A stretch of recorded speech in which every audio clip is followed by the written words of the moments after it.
Motorsport Radio. We have British Superbike rider Gino Rea, who's quite gladly and happily come on to talk to us. So thanks a lot for coming on, Gino. No worries, pleasure. Awesome. How are you for a start? I'm good, thanks. I'm very good. Eager to get back on a bike already. Yeah, sure. As we all are, racers. Well, yeah, once we get off a bike from on a weekend, we want to get straight back on it. But that's the racing season, and we've got a bit of a longer wait, obviously, until, as you know, BSB starts again. But yeah, hopefully we can get back on track soon. Yeah, for sure. And it's been, I mean, although it was a condensed season this year, I mean, I think you can safely say quite a lot happened. Just talk us through your season in BSB this year. Yeah, well, especially for me, because I raced in the World Endurance Championship as well. Yeah. So it made the already condensed compact season even more so. I think the whole year of racing, once we started, I think we started the first week of August in BSB. Yep. Since then, I think I only had 1, maybe 2 weekends off. So I was every other weekend doing something, whether it's racing, testing, or either championship, you know.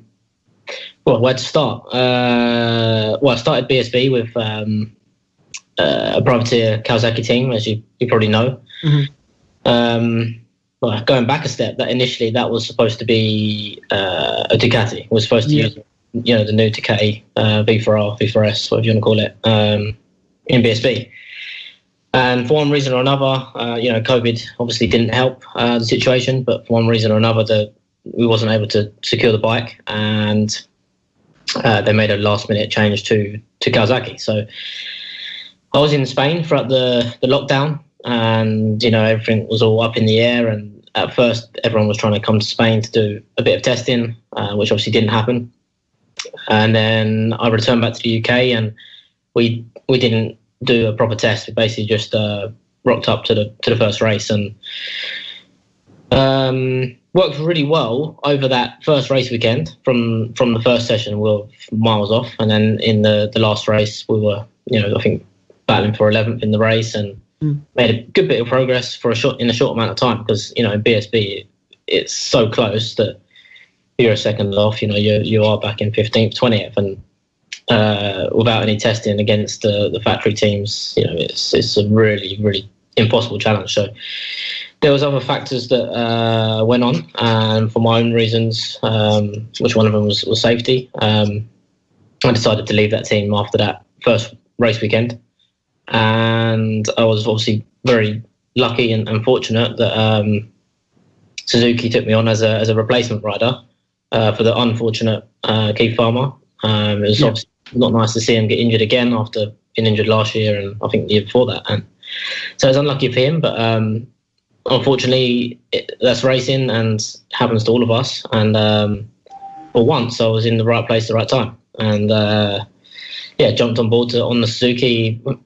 Was really just felt like, you know, it didn't feel real. You know, getting a chance for a team like that after walking out on the team, not knowing what you're going to do the rest of the season, was a dream come true. So just tried to plug away with those guys and keep my head down and work as hard as I could. And I think we showed a bit of potential once we got to Silverstone. I think I topped the Friday pre-practice session and was fast, was underneath like the lap record. So from there on, we the races that weekend didn't go to plan, but I showed potential, and Suzuki kept me on. They kept me on for the remainder of the season, even when Keith did come back. I honestly thought that when he came back probably 3 rounds after I joined, so I did 2 rounds with them, and then when he come back, I thought that I was going to take a back seat, you know, as a normal replacement rider would, and let the other rider come in. But credit to the build-based Suzuki team, they put out an extra bike for me. So basically there was 3 superbike riders, which is a massive task for a superbike team of any size, and gave them the opportunity to finish out the season. And I was glad to repay them with some solid results, especially at Donington, and leading my first race there was cool with them. And just plugged away, started to feel more comfortable with the bike. And in the end, it was a great year for me. No, absolutely. And like you say, you've had your best results in BSB on the Suzuki with the build-based team. Obviously, I mean, you've ridden the Suzuki before, so why do you think it is now that you've been getting those better results? Massive difference, to be honest. I mean, the Hawk Suzuki team, the build-based Suzuki guys have been running for 20 years. You know, their experience speaks for itself. They're a very, very professionally run team. They've got good staff, good structure, good knowledge, good everything. It's just the whole thing from, Suzuki's a Suzuki, but the way you prepare it is there's a million different options you can do. And a team is not just about the manufacturer of the bike or buying parts for the bike and expecting it to go fast. There's a lot more influences, especially in the BSB bike, where the electronics are so difficult. For example, the circuit is so difficult. You need the right people around you to get extract the most out of the bike. Even if both of the bikes were the same, the bike I rode in 18 to the bike I rode now, if you've got the people to extract more from the bike, especially, I mean, I could go into this and be it all night, but from electronics to chassis, they're the key points. If you're going to extract more from them, you might only be half a second quicker than you were 2 years ago, but that half a second will move you up 10 places in BSB. So it's all the little 1% is what I call it. It adds up. Are there any sort of? I mean, I have to ask. Are there any sort of plans in place for next year, or whereabouts are you with that? Yeah, I can't say anything at the moment, unfortunately. Sure. But my wish is to stay with the Hawk build-based Suzuki team, and try and have some consistency in my career and build on what we did this year. That's the ultimate plan. Is if we could do some testing over the winter and get even more comfortable on the bike and find some little things here and there where I feel we need to improve. That would be my dream. I mean, you spent a lot of time out in World Championships over in Moto2, in World Supersport. What is it like coming into BSB from that different style of riding? Oh, it's very different. Very, very different. There's not much that's similar. Obviously, when I was in World Championship, Supersport and Moto2, I was riding a 600cc bike. So to switch over to BSB on a full-blown superbike with no traction control, no anti-wheelie, and then go around Cadwell Park and Alton Park and tracks like that is a completely different style of riding, different atmosphere, different environment, different everything. So I think I took it on board pretty quick in 2018. There was some tracks like Alton I went to that, I did quicker lap times my first time there than a lot of ex-riders come into the series their first time at that track did. So I feel like I learned pretty quick, and it was a new team then, and we made good progress over the year. So that was what I wanted to build on going into 19. And when the deal fell apart, I didn't have a ride. I think I was able to show what I learned then this year with Suzuki. So it's definitely a steep learning curve coming to BSB, moving up from a 600 and learning the new circuits. It's tough, but just it's difficult to say exactly how different it is. It's even the riding style, not just from 600 to Superbike. Even if you're still on a 600, the riding style on the UK tracks is very different. It requires different things, and you can't ride how you do on the European tracks at those circuits. So it definitely takes some adjusting. No, absolutely. So what would you say prompted then the decision to come over to BSB then from your experiences at World Champs? So 2016 I was in World Supersport. 2017 I was in World Supersport. 2016 I was with a pretty good team riding an MV, and we were sitting fourth in the championship until the last few rounds, until the engine started going. Then 2017 I rode for a Kawasaki team, and to be honest, I'm half Italian. My dad's Italian, but I just found it difficult working with Italians again. I've been with Italian teams for quite a few years up until then, and I'm not saying it's all Italians, but the Italian team I rode for, I just wanted to change. I wanted something different. I wanted different environment. I would have happily stayed in World Supersport if I had a good opportunity on a top team, a team that can win, because I've won in World Supersport. I know what it takes, and that almost happened, but politics played a part, and I lost out on a factory Yamaha ride, or Yamaha Sported. But so basically, when there wasn't any top teams, top rides available, it was time for a change and time to look elsewhere. And my manager at the time was in contact with the team I rode for in 18 in BSB, and it just rolled on from there. Really, we got chatting and kind of like the idea of what they were about, new team, and it would have been, everything was new team, new bike, new environment for me, new championship, and it was just a new challenge, and I wanted to go for it. Do you see yourself ever trying to go back to World Championships? Is that a complete closed door, or do you ever see yourself maybe trying it again? It kind of goes back to what I mentioned there. I would never go back there unless the team was a winning team, or a team capable of being top 5. I just don't see the point anymore. Wherever I go now, I want to be with a team that's capable of being at the front. Also, from a personal satisfaction, personal view, is you enjoy racing when you're winning or when you're competitive, when you're riding at your best and you feel you got the confidence in each race you go into. You enjoy it because you know you're going to be battling at the front. And when you're with, like 2016 to 17, for example, when 16, when was going well, was on the podium, you was battling at the front and I was enjoying it. Going to 2017 on a different bike, different team, and you're just about getting in the top 10. And it's like, what am I doing? It's just crazy. It's like, it takes the enjoyment out of it. So yeah, going around the house a bit, but if an opportunity with a top team, a factory team come up, obviously I'll consider it. It's I feel like I didn't get that opportunity properly when I was there, consistently. So yeah, obviously I'd be open to it, but I wouldn't be rushing back there. That's for certain. I'd rather be in BSB or even any other championship, as long as I'm able to be competitive. Yeah, I mean, there's been a lot of talk around World Supersport as a championship, and around sort of championship contenders paying a lot of money for their rides. There's been a lot of numbers thrown around. From your experience, is there a lot of that sort of thing? A lot of riders coming in and paying big money for big rides? Unfortunately, yes, and it's only seems to be getting worse. And the World Supersport Paddock, unfortunately, is definitely getting worse for that. I mean, I can tell you pretty straight that I think I finished 6th or 7th in that championship in 2016. I think 2017 or 2018, the privateer Yamaha team that was capable of being at the front, top 5 team, wanted €200,000. Yeah. So what do you do with that?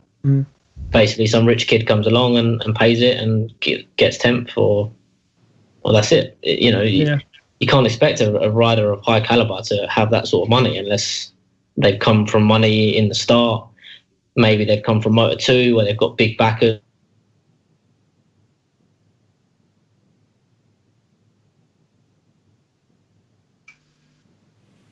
Oh, hey up. Is he gone? Looks like we may have just lost connection for a second. Gone. Let me double check. I was enjoying that. That was well, I was getting all prepped for my questions. Gino apparently is still in the call. But yeah, we'll leave in case he does pop in. We'll just leave it open for him to sort of interrupt us again. But 200,000, Jesus Christ! Yeah, that's. I mean, that is what it's selling into in World Supersport at the moment. I mean, there was some quotes and figures. I mean, I don't know how accurate it is, but there was sort of numbers as high as sort of €400,000 floating around that Evan Brothers team as well. Wow. Yeah, it's just how things have changed in such a short period of time. I know he's got on a bit now. He's commentating now, and I was named after him. But Jamie Whittam, he used to get paid a lot of money to race in World Supersport, and you think how times have changed now, where you've got to pay a lot of money to be in it now. And like I said, Locatelli, who won the championship, even had to pay for his ride this year, and he won it easy. So. Yeah, I mean, there was a heavy rumor around that Locatelli was paying for that ride. I mean, we can't know for sure, of course, but I mean, there's been a lot of rumors around that. But I think it's bad when you think about it. Really, when you think of the money the footballers and all that get paid, and yet in our sport you have to pay loads of money just to be in it, let alone get paid to ride. Absolutely. I mean, from my experience over in the World Supersport 300, I mean, even there, you sort of, I was paying sort of about 65,000 euros just to be there and just to sort of, just to be straddled around the back. But I do think we've got Gino back now. Yes, he is back. He high-sided off the internet, but he's back now. But yeah, we were just my airbag. I'm all right. Oh, good, excellent. But picking up from where you were talking about some of those costs, that was eye-watering. Yeah, and unfortunately, the majority of the teams are like that now. Gone are the days in World Supersport where you had kind of factory-backed teams, and a lot of the budget came from the factories, or at least the teams were assisted by the factories. And the teams used to have a lot of money, and they used to pay salaries and used to get salaries from the clothing companies, pretty decent. And also, this kind of before I was in World Supersport, 2010-11. Before that, or actually even then, the factory-supported teams were getting massive bonuses for race wins and championship positions for the riders. And there was a lot of money in the sport, and now it's just, I don't know how any of the riders are managing it, to be honest. It seems almost impossible. While you were off there, me and Tristan were just talking about it. Like, I remember back in the days when, and Jamie Whittam, the commentator now, he used to race in World Supersport and was a top runner, and he was getting paid a pretty good whack back then when he used to ride for Yamaha. It's so weird how things have changed in a reasonably quick time, really. Indeed, yeah. It's sad, really. I mean, how do you fix it? That's the problem. What do you do about it? Looking back at Cole Fogarty's post the other day where there's 120,000 fans at Brands Hatch, how do you get them numbers back in? Yeah, they isn't saying that MotoGP killed it, really. There's loads of other factors, but it is sad to see now, because it's hard for, like, especially the youngsters coming through. I mean, it's so hard to get through as it is at the moment, but where is the incentive to go do it when you think the amount footballers get paid and that, and we have to pay loads of money just to be in our sport? Yeah, it's certainly frustrating. It's like you said, the problem is the future generations, the kids of now that are racing, is how do they come up and get through it? There will be, other systems to start, but just taking that one class, for example, in World Supersport, it just seems impossible. Yeah. Obviously it's hard to tell and it's hard to know for sure, but why do you think it's ended up like this? From my experience over the years, when the economy crashed, that from there onwards is when the teams' budgets were struggling, and they basically relied on riders to bring in money. And then once that happened, it just stayed like that, really. The teams' budgets have always been low since then, because they struggled to get the sponsorship in. I know I've been in the position where I've run a team. Me and my dad owned half of the Moto2 team that I rode for in the whole of 2014 in the MotoGP Championship. And so I've seen it from both sides. And I've seen where teams are lazy and they don't look for their own sponsors and they rely on riders to bring their own money in. And then I've seen other teams that are successful and they've got their own marketing people and they get their own sponsors in. So I think teams definitely did get lazy after that hard time with it, when the economy crashed and sponsors pulled out. And then other riders have been able to bring their own money in, and wherever the riders are getting the money from, they're bringing it, and it's kind of just snowballed from there. And as the years go on, there's always another rider to pay the bill. What was that like, running your own team against big teams in Moto2? It was good. It was challenging. It was challenging. So I did it for kind of like a year and a half in 2013 when my ride fell through. Me and my dad, basically, with a couple of friends, packed up a Mercedes Sprinter van and with a big, tent, unfolded the tent and basically ran the Moto2 bike out the back of the tent, out the back of the van at the GPs. And we did wildcards like that for a while until we actually attracted a sponsor / partner who came on board for the rest of that year. But yeah, running it out of a Sprinter van, we used to put the bike in the back of the van, and then my fold down bunk bed was next to it. So I'd sleep next to the bike at night at the Grand Prix tracks, and then rock it out in the morning. And like at Assen, I think I was like 0.9 off pole, and I'm like setting the bike up myself, and friends span around. Some of your wet races were pretty amazing, to be fair. I do sit and watch them on YouTube, and they are pretty epic. I was really unfortunate that year I did the wildcards. I never had a wet race. Yeah, we had wet practices, and I remember being like P2 at Le Mans on my own bike, and we had stickers on the number boards to say like we've got no sponsors and stuff. Yeah, you used to have question marks over question marks. So we had the occasional session where I put it up front, but yeah, we didn't get any wet races that year. So anyway, that led on to another partnership with an American guy, AGT, Dave Peterson, for 2014, and we ran the team as a permanent team. We did every race. We had a truck, proper run team, and we were just a bit unlucky that I broke my foot at the start of the year, and then we decided to use Suter, and it was a time when a lot of the teams were going away from Suter, and obviously it's a very difficult bike without bit like what I was saying earlier with BSB. If you haven't got exactly the right people around you and the right amount of testing to get the most from that bike, is very, very difficult. And we proved that because we were supposed to run our own team again in 2015. And at the end of the year, we acquired one of the Calexes from Mark VDS, which was actually Rabat's bike. And I went 0.7 quicker straight away at Valencia on my first time on it, half on it. And we barely did anything to the bike, just jumped on the Suter, on the Calex, sorry. And, going that much quicker in Moto2 is a massive jump. So it was a lot easier bike to ride. And I think because of those factors, we didn't get the result we wanted, but we still ran a team, a privateer, self-run team in the Moto2 World Championship against all the bigger, not really factory-backed, but the bigger teams that have been there for years and years and years. So, I think we did a great job for our first year.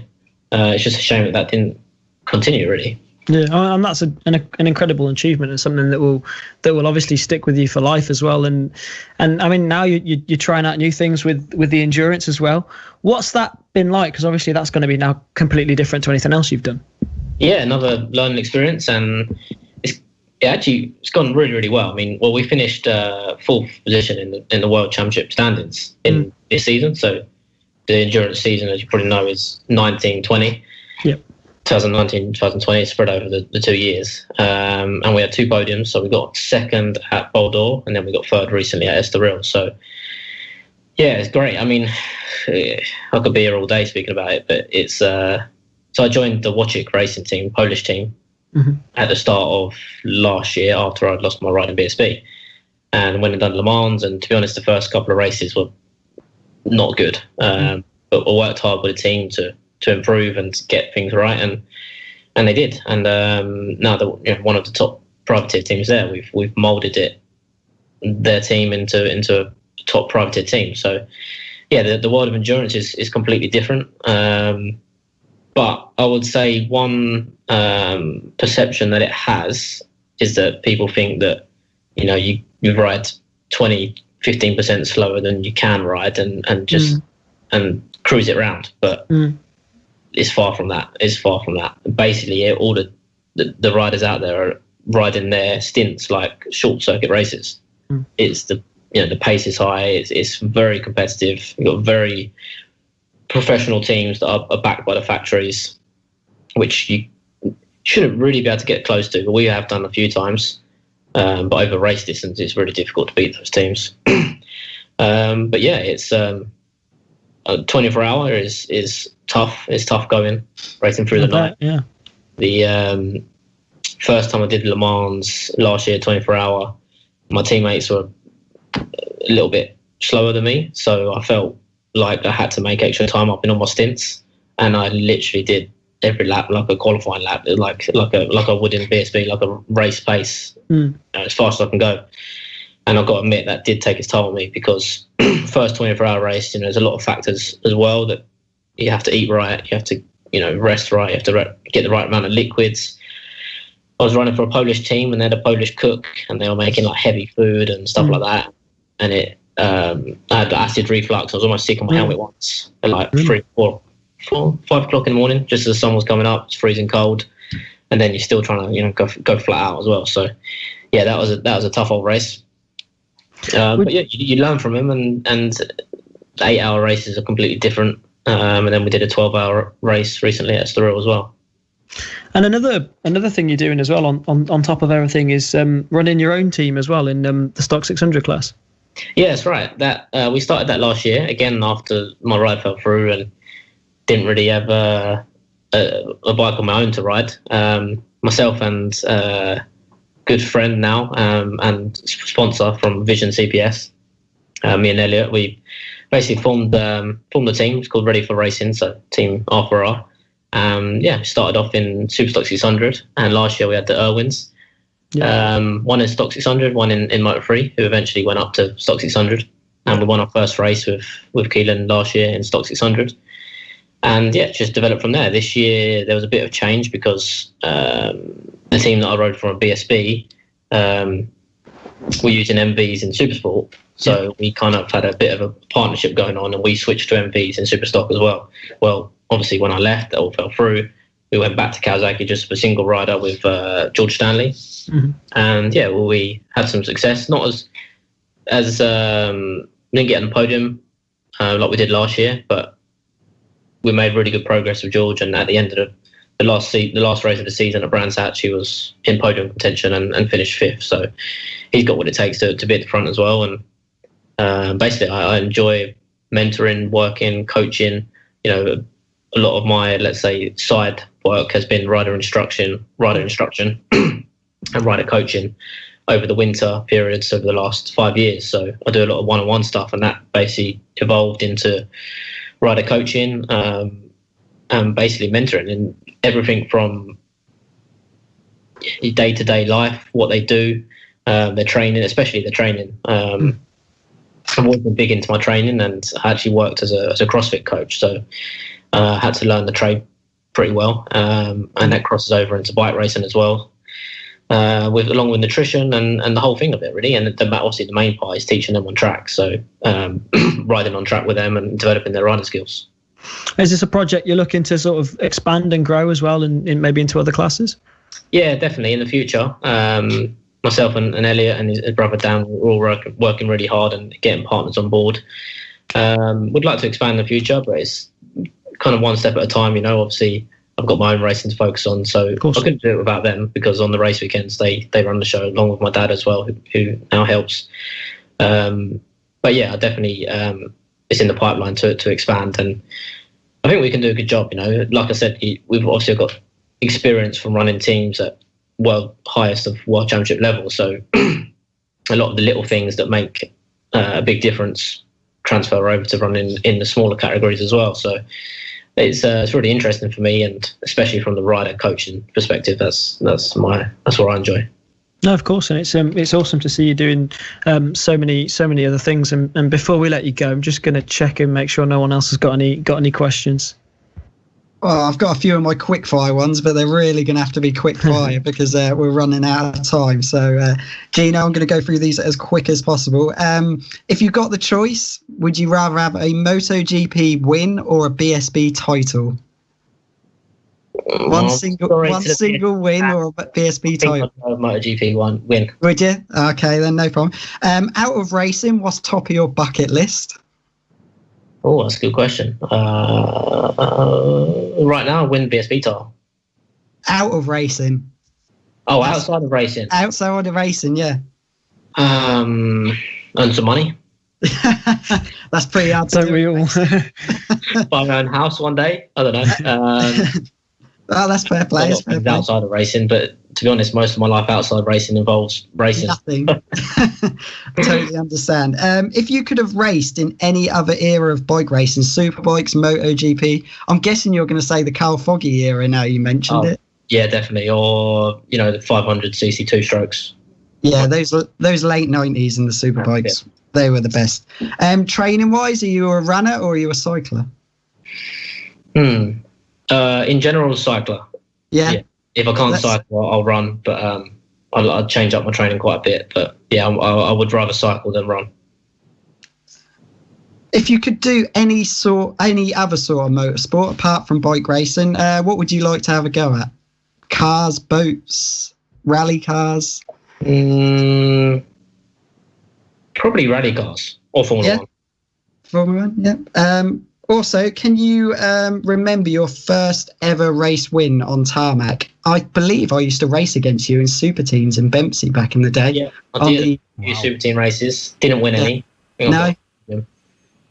First win would have been, probably the end of that year. A guy called Mick Corrigan got me on a 600 at Mallory Park New Era race. It was New Era end of the year race or something like that. Yeah, I remember it. Yeah. Used to be quite a lot of BSB riders used to turn up to them. That's right. Basically, the sponsor said if you win that, he put me straight into British Supersport. So remember it well.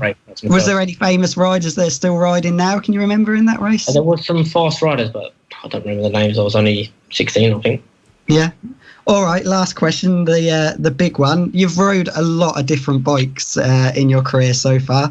If you could choose 3 bikes, one that you just could not stand, like you'd send to the crusher straight away. You knew from testing it was going to be horrendous.